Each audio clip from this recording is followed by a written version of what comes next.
A quick check on the Asian markets, and all of them are holding with very, very strong gains in today's trading session. The Shanghai market is high as well. Remember, as we told you earlier today, China's economic activity, that bounced back in the month of March. That's the first time that we've seen a bounce back in the last 4 months. So, that's what's got all the Asian markets excited. The Nikkei, well, that's a relative outperformer because that's got an additional tailwind. The yen just last week had breached the 110 odd mark. This morning, it's moved to around 111 odd mark. Now, that's good news for an export-oriented economy, and that's why that market, in fact, is up close to around 2%. It's the start of a new financial year. Well, and the SGX Nifty is indicating a move closer towards new highs on the Nifty, maybe a 45 to 50 point bump up is what we could brace ourselves for, Pavitra. All right. Yes, that is all of the action from Asia. But shifting focus now, big changes will be ushered into the banking system starting today. Lata Venkatesh is now here to tell us what these major changes are and what will be the impact. Lata, over to you. Thanks for that, Pavitra. Good to see you in Power Breakfast, actually. Well, a lot of changes were announced over the past 2 years, with April 1, 2019 as the kickoff date. So the market and the borrowers and lenders have had ample time to adjust to it. So it's not as if they're springing a surprise or today you're going to see some major upheaval in the market. These are expected, well-telescoped changes. The first of this is that any bank cannot expose itself to any group, like say, the Ambani group or the Adani group or the Tata group or the Birla group, to it'll be capped at 25% of the bank's capital. So the bank has tier 1 and tier 2 capital. Only up to 25% of that will be the exposure to any one conglomerate. And for any individual company, like say a Titan or an Asian Paints, something which is not part of a group, say, for instance, Asian Paints, the exposure shall be 20% of the capital of the bank. The idea is that, from 2012 onwards, we had seen very large exposures, up to 35%, 40% for some banks. So if there was one failure, then, the bank was in the doldrums. And therefore, right from 2016 or even 15, these changes have been announced, discussed, put in the public domain, and they are kicking off with sufficient notice. Most bankers whom I spoke to yesterday said that they're all within limits for all the major groups, so they don't have to bring down exposures in a hurry. Any incremental exposure for banks, for groups which already have 25% exposure to the banking system will have to be raised from the bond market. That the idea actually is to say that banks should not be the sole lenders. The corporates should diversify the risk. So for the financial sector, it's stable. That's one that kicks in today. Won't be earth-shattering, but for the future, it's an extremely very stable and secure measure for the banking system. The other one that kicks in today is that all companies have a cash credit rolling limit. That is for working capital. I mean, you're told that you can draw up to say 100 crores. You don't need the 100 crores every day for working capital because you're taking and then you're paying back. So that limit made it a big problem for banks because they were doing the cash management of companies. This cash credit limit exists in no country in the world except India. So banks are not able to know how much will be borrowed, how much will not be borrowed. So 40% of that cash credit limit shall be considered a loan. It will be a term loan. At least for 7 days, you will have to borrow. Even if you have the money, you cannot return it to the bank. So that also kicks in today, which pushes cash management on the corporates rather than on the banks. A third measure which was to kick in today was all retail loans and small loans for SMEs will be linked to external benchmarks like repo rate or T-bill. It can't be decided by the bank. It will be an external benchmark. This may not kick in today because some final guidelines were expected from the RBI. So there's a bit of a confusion. Does it kick in? Is RBI going to announce something more? Most of the bankers say it will not kick in today.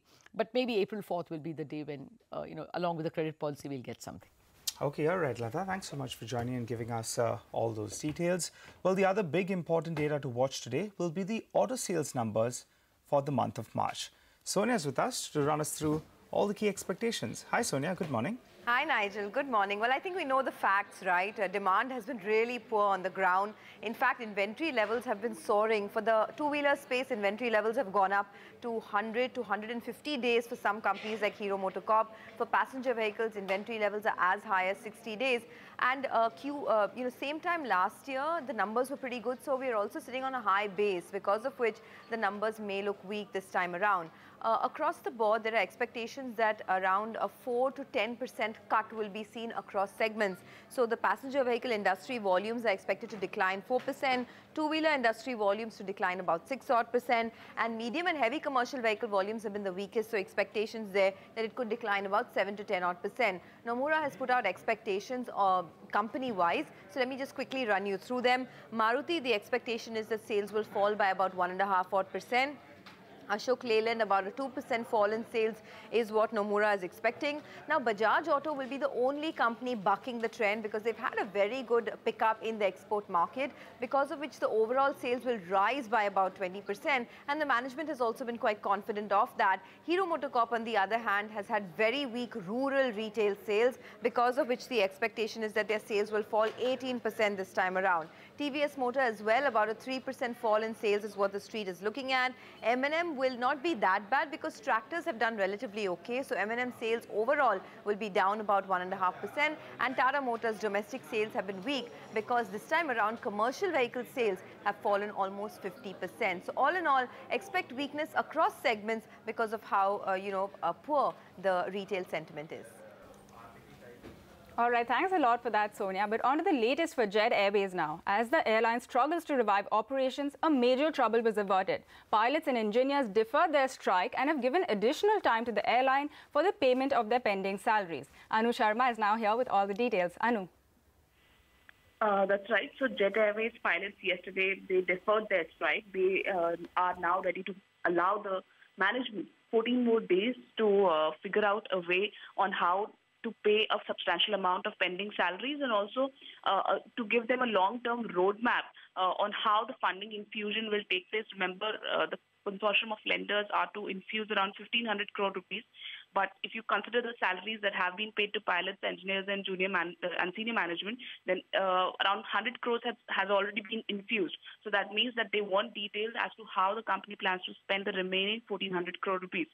The engineers have decided that they'll also postpone their strike, and they will also give the management some more time, some more leeway. Now, as of today, January, February, and March salaries are unpaid to this section of employees.